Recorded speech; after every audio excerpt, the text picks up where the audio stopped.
सारी चीज़ें अफ़गानिस्तान जाती हैं, तो ये मार्केट के ऊपर इसका असर पड़ता है और वो हम होता हुआ देख रहे हैं। लिहाजा एक छोटी सी तस्हीह थी, वो मैंने आपके सामने रख दी। पहली खबर ये है कि इमरान खान साहब को जो ऑफ़र की गई है अभी, उसकी असल कहानी सामने आना शुरू हो गई है। देखिए, एक तो ये है कि तारिक फजल चौधरी साहब अचानक ही आउट ऑफ द बॉक्स आए। उन्होंने आकर कहा नहीं जी, वो इमरान खान साहब की पार्टी लिख कर दे और वो ये कहें कि इमरान खान साहब बनी गाला जाना चाहते हैं तो हम उन्हें बनी गाला शिफ्ट कर देंगे। उसके बाद जब पूछा गया राणा सनाउल्लाह से तो उन्होंने कहा जी हमें कोई एतराज़ हुकूमत को नहीं होना चाहिए अगर पाकिस्तान तहरीक इंसाफ इस तरफ बढ़ती है तो। अब जो एस्टेब्लिशमेंट है उसके पास इस हवाले से कोई खबर नहीं है, कोई चीज़ नहीं है। तो मामला क्या है? मामला ये है कि इमरान खान साहब को ये ऑफ़र कोई संजीदगी से नहीं दी गई, लेकिन ये इस बात को इन्होंने कंफर्म कर दिया कि पहले भी ये ऑफ़र दी गई थी। और अब एस्टेब्लिशमेंट के साथ होने वाले मुज़ाकरात की एक कहानी शेर अफजल मरवत साहब ने भी सुनाई है। मैं ये सारी चीज़ें आपके सामने रखता हूँ, लेकिन अभी ये ऑफ़र क्यों है ये ज़रा समझ लें। मौजूदा हुकूमत को पूरी कोशिश करने के बावजूद इमरान खान साहब के बयानिए का कोई तोड़ मिला नहीं। ज़मीन आसमान एक कर लिया, सारा कुछ करके देख लिया, इंडिया के साथ जंग हो गई, अफगानिस्तान के साथ जंग हो गई, सब कुछ करके देख लिया। अल्टीमेटली हर चीज़ के बाद इमरान खान साहब की मकबूलियत पहले से ज़्यादा हो जाती है। तो इमरान खान साहब की मकबूलियत ज़्यादा इसलिए है, जो आम आदमी पाकिस्तान का बार बार कह रहा है कि वो हार नहीं मान रहा, वो शिकस्त तस्लीम नहीं कर रहा। इमरान खान डट कर खड़ा है, वो जेल काट रहा है लेकिन अपने लिए कुछ नहीं मांग रहा। वो कहता है मुल्क के लिए बात करनी है जिसने, वो आकर बात कर लो।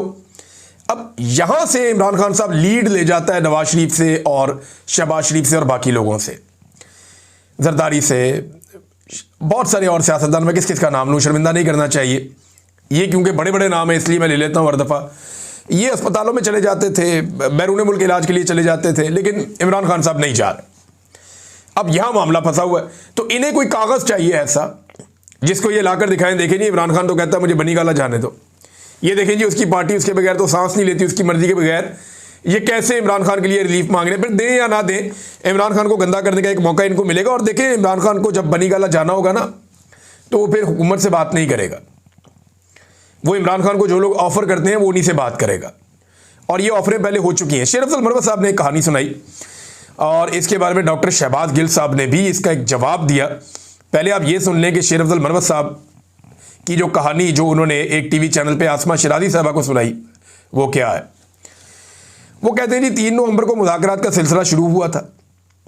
4 रुकनी कमेटी थी, अली अमीन गंडापुर, बैरिस्टर गौहर, मोहसिन नकवी और राणा सनाउल्लाह। ये 2 पॉलिटिकल लोग इधर के थे, 2 पॉलिटिकल लोग उधर के थे। बाद में एक मौका पर मैं भी शामिल हो गया। अच्छा, खुद को भी बीच में रख लिया शेर अफजल मरवत साहब ने। तो हुकूमत, एस्टेब्लिशमेंट और पीटीआई के दरमियान कुछ चीज़ें तय हो गई जिसमें इमरान खान की रिहाई भी शामिल थी। वज़ीर दाखिला ने अपना जहाज़ बैरिस्टर गौहर और बैरिस्टर सैफ को दिया और वो अटक गए ताकि मामला आगे बताए जा सकें।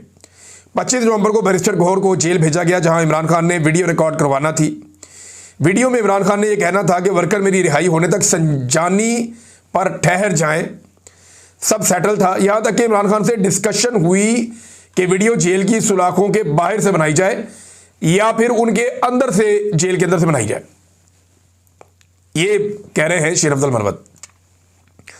बैरिस्टर गौहर से वीडियो बनाने के लिए मोबाइल मांगा गया तो उन्होंने कहा कि मोबाइल जेल में नहीं लाया, इजाजत नहीं है। जेल के एक अहलकार ने कहा कि ये मेरा मोबाइल है, इस पर वीडियो बना ले।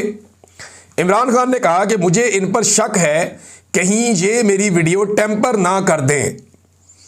फैसला हुआ कि बैरिस्टर गौहर सुबह मोबाइल लाएंगे और पैगाम रिकॉर्ड होगा। और फिर इसी रात को रेंजर्स वाला वाकया हो गया।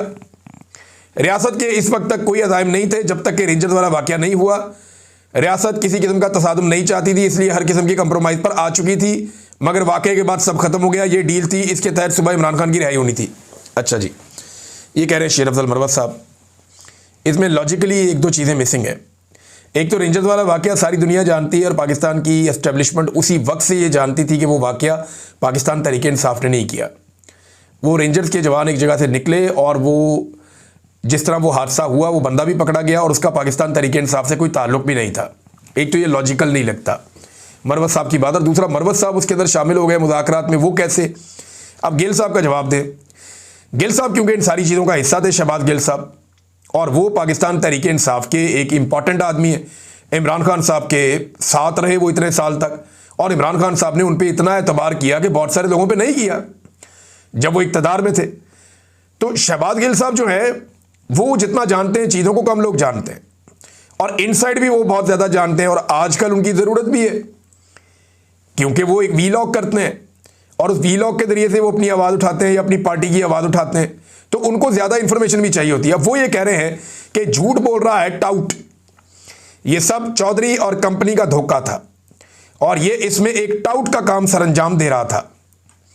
खान ने आगे से लित्तर उतार लिया था, जिसके बाद ये जेल के दरवाजे से वापस भाग गया था, अंदर जाने की जरूरत नहीं हुई थी। जिस एक नशिस्त की बात कर रहा है ये तो अंदर नहीं गया था। अच्छा, उस एक जो बातचीत हुई थी उसमें तो ये गया ही नहीं था।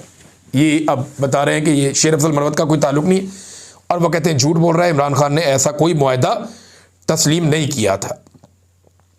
अब नाज़रीन मैं आपको एक और चीज़ दिखाता हूँ। इमरान खान साहब जेल में कौन सी, क्योंकि इमरान खान साहब की बात हो रही है तो ये देखें जेल में वो किताबें कौन सी पढ़ रहे हैं। ये जो किताबें इमरान खान साहब जेल में पढ़ रहे हैं इनके नाम आप देख लें, ये सारी तस्वीरें आपके सामने हैं। इमरान खान साहब ये जो एक पाकिस्तान के हवाले से अल्लामा Iqbal and Pakistan movement of truth, ये किताब है।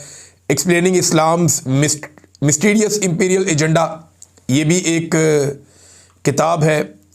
और रोज़े के ऊपर किताब है, फिर कुरान करीम के ऊपर एक किताब है, फिर जेरूसलम इन द कुरान, ये किताब जो है ये इमरान हुसैन साहब की किताब है। इमरान हुसैन साहब एक बड़े शानदार स्कॉलर हैं, इनकी 82-83 ईयर्स एज है। मुझे इनका पहली मरतबा तारुफ करवाया औरिया मकबूल जान साहब ने। उन्होंने कहा इनको सुने या इनको पढ़े तो आपको पता चलेगा कि इस्लाम के बारे में इनके कैसे शानदार नज़रियात हैं। तो यहाँ कई किताबें ऐसी हैं इमरान खान साहब की किताबों की तस्वीरों में जो औरिया मकबूल जान साहब ने शेयर की हैं, जो इमरान एन हुसैन साहब ने लिखी हैं। इमरान नज़र हुसैन इनका एक्चुअल नाम है।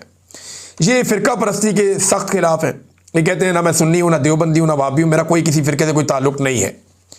फिर ये सूफ़ीज़म के बड़े मोतरफ़ हैं और बड़े शानदार मजहबी स्कॉलर हैं, लिहाजा इनकी किताबें भी इमरान खान साहब पढ़ रहे हैं। तो ये किताबें पढ़ने के हवाले से और ये मकबूल जान साहब कह रहे हैं कि अगर इमरान खान साहब ने सिर्फ इन किताबों का ही मुताला कर लिया तो वो अब इस्लामी इनकलाब का सबसे बड़ा अलमबरदार होगा। देखिए इमरान खान साहब कोई एक तरह की किताबें तो पढ़ नहीं रहे, वो अब तक इतनी किताबें पढ़ चुके हैं जितनी किताबों के किसी को नाम भी शायद याद ना हो। जेल के अंदर उन्हें जितना मौका मिलता है वो उतनी किताबें पढ़ते हैं। बाद औक़ात उनकी किताबें ख़त्म हो जाती हैं तो वो किताबें दोबारा पढ़ना शुरू हो जाते हैं। उनके पढ़ने की रफ्तार भी तेज़ है इमरान खान साहब की, लिहाजा वो हर तरह की किताबें पढ़ के अपने इस टाइम को ज़ाया करने की बजाय बहुत सारा नॉलेज गेन कर रहे हैं, जो हमेशा काम आता है। इंसान किसी भी उम्र में हो, किसी भी स्टेज पे हो, जो इल्म को हासिल करता है वो उसके काम ही आता है। नादरीन, आसिम मुनीर साहब गए हैं मिस्र के दौरे पर, इजिप्ट, और मिस्र के दौरे पर वो तशरीफ़ ले गए। उस हवाले से ख़बरें बहुत सारी आई हुई हैं, वो ख़बरें मैं आपके सामने रखता हूँ। लेकिन क्योंकि अब्राहम अकॉर्ड का आजकल बहुत बात हो रही है कि अब्राहम अकॉर्ड क्या है, एक्चुअली तो ये इसराइल को तस्लीम करना है। ताहिर अशरफी साहब एक इंटरव्यू दे रहे थे, वो ये कह रहे थे कि अब्राहम अकॉर्ड का मतलब इसराइल को तस्लीम करना नहीं है।